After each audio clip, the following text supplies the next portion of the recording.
social experiment. The Na'vi put him through every test. If it doesn't kill you, it makes you stronger. And the Na'vi totally believe that. To become hunter, you must choose your own Ikran, and he must choose you. When? When you are ready. Jake's first line we hear in the movie, he says, "When I was alone in the VA hospital, with a hole blown through my life." I started having these dreams of flying. I was free.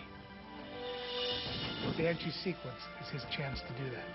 One of the tests every young warrior must pass as a Na'vi is making a connection and a bond with the Banshee. How will I know if he chooses me?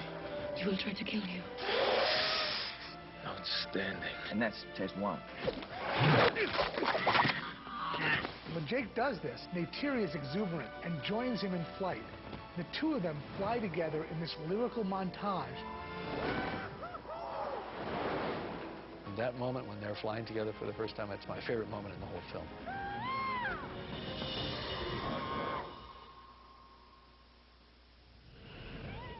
This is not an animated film. It's captured performance. You don't just want the motion, you want the emotion of somebody, and for that you need a performance. These actors did not just stand at a lectern and do a voice part, and then animators went off for the next 2 years and created the entire physicality of their performance. The most exciting thing is, it is my performance. This thing walks and talks and acts like me. Let's dance. It's my interpretation. Every tiny bit of the performance that you see on the screen was created by the actors. They had to run, they had to leap, they had to fight, they had to do all the things that you see them doing in the film. They were doing it physically. They weren't just doing a voice performance. I trusted you. Trust me now, please. Oh, God! God, you not knock me off a pig. You will never be one of the people. Some of the limitations of past work in CGI was letting the eyes be a window into the soul. In our movie, you need to make a connection for it to work. Could we create a computer-generated character that would be completely believable as photoreality? That was our challenge from the get-go. That was the challenge when I wrote this 14 years ago. In 2005, Jim said, "I think we're close enough where if we could push the technology, we could tell this story that we always wanted to tell." Performance captures a technique where you try to capture the performance of an actor and translate it to a digital character. You put an actor in a suit with markers on the suit. We put you in a spatial volume. Using a lot of cameras all around to record the motions of all the markers. The computer is creating a real-time moving skeleton of you. From that skeleton, you now can drive a computer-generated character. We came up with a number of methodologies for shooting some of these big aerial scenes. Step 1 was to create the flight paths. We used the volume for everything. We made little wire models of the various creatures, put markers on them so the system would recognize them as that creature. And then we just go out there and fly them around, like a couple of kids with a toy airplane. Well, we would see up on the monitors a real-time representation of this flight path. And that's how all this stuff starts, with an idea of action. Even some of the creatures on this film are at least roughed out in a performance capture stage. Jim was working with some of the performers to work out creature movements, in a sense kind of puppeteering.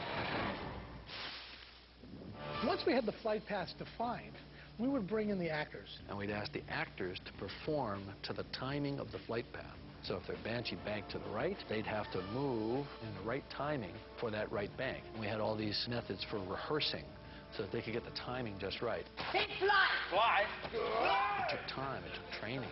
It took time for us to figure out, how do you do that? How do you fly a Banshee? It's kind of like a mesh of writing Bo Derek style and jockey.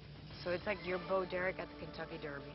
We came up with this whole kind of aggressive, athletic feeling. We treated it more like a board sport, where you had to hit a certain posture, a certain pose to stay balanced on it, to get your center of gravity in the right place. My philosophy on this was, they're supposed to be flying the creature. They're supposed to be initiating the action. They needed to be in control. So we created a manually operated gimbal rig that they could balance on.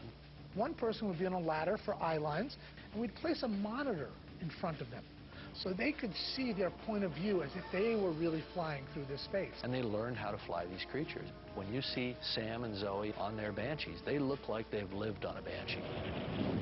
And it's after we have that that Jim goes back out into the volume without the cast, and he does his camera work. He picks up our virtual camera, and he can now make himself a helicopter that's flying in sync with the Banshees. He could be parented, flying right on a Banshee to get a point of view. And this is how we would create the shots for our sequences.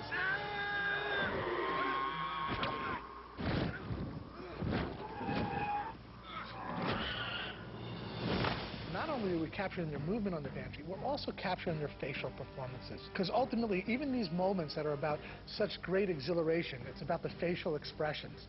The thing we were worried about most was this, because this is where movies live and breathe, in the tight close-up.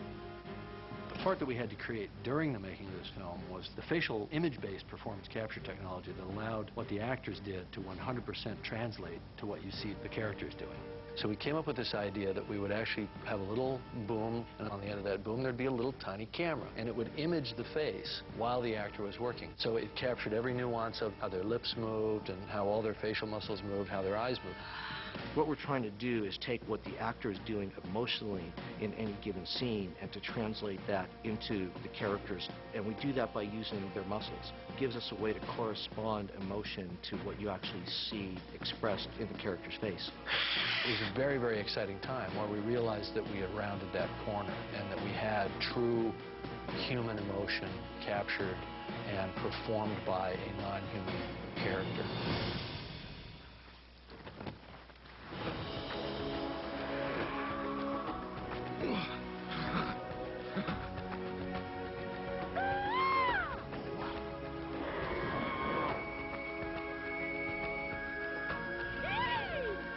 We're always trying to push the envelope. This time we were trying to push the envelope, and it pushed back. And then we pushed harder, and it took a long time, because it doesn't look like anything you've seen before.